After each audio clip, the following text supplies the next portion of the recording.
Hi hello ನಮಸ್ಕಾರ friends, PRT ಪಾಕಶಾಲೆಗೆ ನಿಮ್ಮೆಲ್ಲರಿಗೂ ಸ್ವಾಗತ. ಇವತ್ತು ನಾನು ನಿಮಗೆ ಡಿಫ್ರೆಂಟ್ ಆಗಿರೋಂತಹ ಒಂದು ಉಪ್ಪಿಟ್ಟನ್ನ ತೋರಿಸೋಣ ಅಂದ್ಕೊಂಡಿದ್ದೀನಿ. ಸಬ್ಬಕ್ಕಿ ಸೊಪ್ಪಿನ ಉಪ್ಪಿಟ್ಟು. ಎಲ್ಲರೂ ಕೂಡ ನಾರ್ಮಲಾಗಿ ಉಪ್ಪಿಟ್ಟು ಮಾಡ್ತಾರೆ. ಇದು ಸ್ವಲ್ಪ ಡಿಫ್ರೆಂಟ್ ಆಗಿ ಇರೋವಂಥದ್ದು.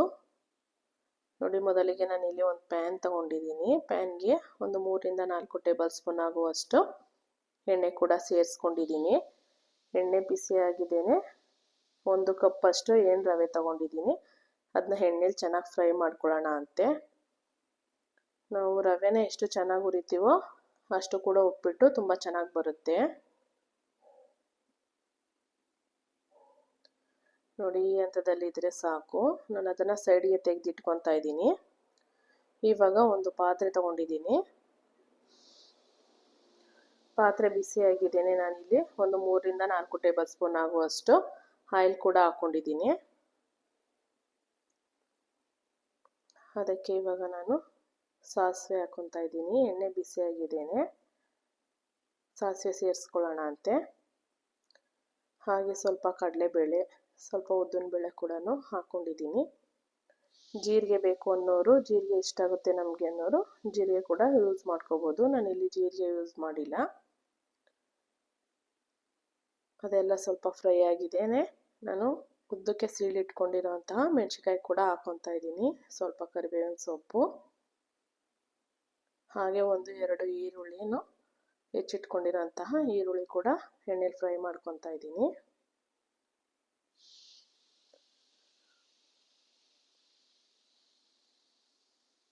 ನೋಡಿ, ಎಣ್ಣೆಲಿ ಚೆನ್ನಾಗಿ ಫ್ರೈ ಆಗಬೇಕು. ಈರುಳ್ಳಿ ಕಲರ್ ಚೇಂಜ್ ಆಗೋವರೆಗೂ ಚೆನ್ನಾಗಿ ಫ್ರೈ ಮಾಡ್ಕೊಳ್ಳೋಣ ಅಂತೆ.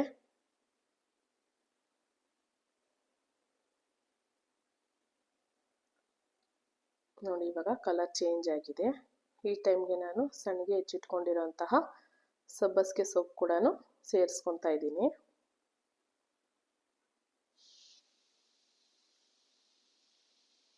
ನೋಡಿ, ಅದು ಕೂಡ ಚೆನ್ನಾಗಿ ಫ್ರೈ ಮಾಡ್ಕೊಳ್ಳೋಣ ಅಂತೆ. ಸಬ್ಬಸಿಗೆ ಸೊಪ್ಪು ಇವಾಗ ಫ್ರೈ ಆಗಿದೆ. ಈ ಟೈಮ್ಗೆ ನಾನಿಲ್ಲಿ ಸಣ್ಣಗೆ ಹೆಚ್ಚಿಟ್ಕೊಂಡಿರೋಂತಹ ಟೊಮೆಟೊ ಕೂಡ ಸೇರಿಸ್ಕೊತಾ ಇದ್ದೀನಿ.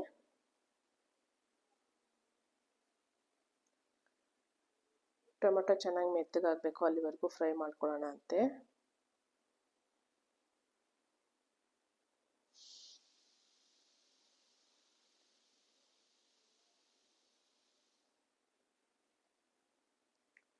ಟೊಮೆಟೊ ಮೆತ್ತಗಾಗಿದ್ದೇನೆ. ನಾನಿವಾಗ ಸ್ವಲ್ಪ ಹಸಿ ಬಟಾಣಿ ಕೂಡ ಇದ್ವು, ಅದು ಕೂಡ ನಾನಿವಾಗ ಸೇರಿಸ್ಕೊಂಡಿದ್ದೀನಿ.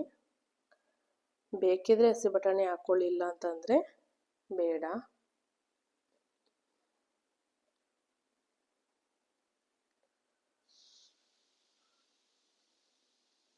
ನೋಡಿ, ಅದು ಕೂಡ ಇವಾಗ ಚೆನ್ನಾಗಿ ಫ್ರೈ ಆಗಿದೆ. ಈಗ ರುಚಿಗೆ ತಕ್ಕಷ್ಟು ಉಪ್ಪು ಕೂಡ ಸೇರಿಸ್ಕೊಳ್ಳೋಣ. ನಾನಿಲ್ಲಿ ಕಲ್ಲುಪ್ಪು ಯೂಸ್ ಮಾಡ್ಕೊಂಡಿದ್ದೀನಿ.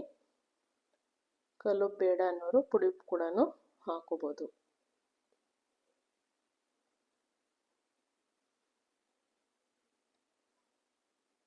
ಅದನ್ನೆಲ್ಲ ಕ್ಲೀನಾಗಿ ಮಿಕ್ಸ್ ಮಾಡಿಬಿಟ್ಟು ನಾನು 1 ಕಪ್ ರವೆಗೆ 3 ಕಪ್ ಆಗುವಷ್ಟು ನೀರು ಸೇರಿಸ್ಕೊತಾ ಇದ್ದೀನಿ.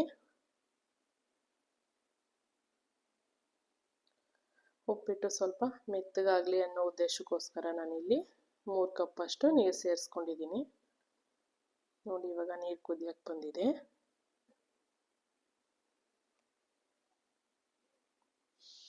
ಅದನ್ನು ಒಂದ್ಸಲ ಕ್ಲೀನಾಗೆಲ್ಲ ಮಿಕ್ಸ್ ಮಾಡಿಬಿಟ್ಟು ನಾವು ಹಾಗೆ ಏನು ಹುರಿದಿಟ್ಕೊಂಡಿದ್ವಲ್ಲ ಆ ರವೆನ ಇವಾಗ ನೀರಿಗೆ ಮಿಕ್ಸ್ ಮಾಡ್ಕೊಳ್ಳೋಣ ಅಂತೆ. ಎಲ್ಲೂ ಗಂಟಿಲ್ದಂಗೆ ಕ್ಲೀನಾಗಿ ಮಿಕ್ಸ್ ಮಾಡ್ಕೋಬೇಕು.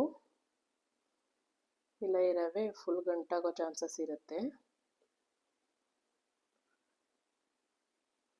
ನೋಡಿ, ಈ ರೀತಿ ಕ್ಲೀನಾಗಿ ಮಿಕ್ಸ್ ಮಾಡ್ಕೋಬೇಕು, ಎಲ್ಲೂ ಗಂಟಿಲ್ದಂಗೆ.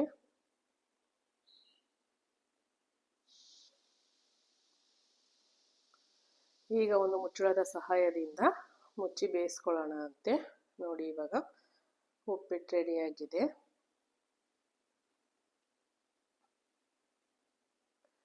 ಕ್ಲೀನಾಗಿ ಒಂದ್ಸಲ ಮಿಕ್ಸ್ ಮಾಡ್ಕೊಳ್ಳೋಣ ಅಂತೆ. ನೋಡಿ, ಎಷ್ಟು ಸಾಫ್ಟಾಗಿ ಬಂದಿದೆ ಉಪ್ಪಿಟ್ಟು. ಟೇಸ್ಟು ಕೂಡ ಅಷ್ಟೇ ಚೆನ್ನಾಗಿತ್ತು ಫ್ರೆಂಡ್ಸ್. ಒಮ್ಮೆ ಟ್ರೈ ಮಾಡಿ.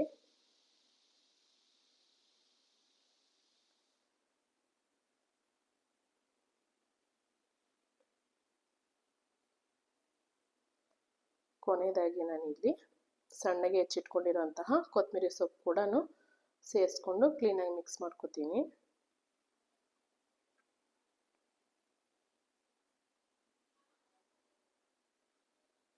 ನೋಡಿ, ಈಗ ಸ್ಟವ್ ಆಫ್ ಮಾಡಿಕೊಂಡು ಕ್ಲೀನಾಗಿ ಮಿಕ್ಸ್ ಮಾಡ್ಕೊಳ್ಳೋಣ ಅಂತೆ. ಸಬ್ಬಸಿಗೆ ಸೊಪ್ಪಿನ ಉಪ್ಪಿಟ್ಟು ರೆಡಿಯಾಗಿದೆ ಫ್ರೆಂಡ್ಸ್. ನಾನು ಇದನ್ನು ಉಪ್ಪಿನಕಾಯಿ ಜೊತೆಗೆ ಸರ್ವ್ ಮಾಡ್ಕೊತೀನಿ. ಕೆಲವರು ಮೊಸರು ಜೊತೆ ಕೂಡ ತಿಂತಾರೆ.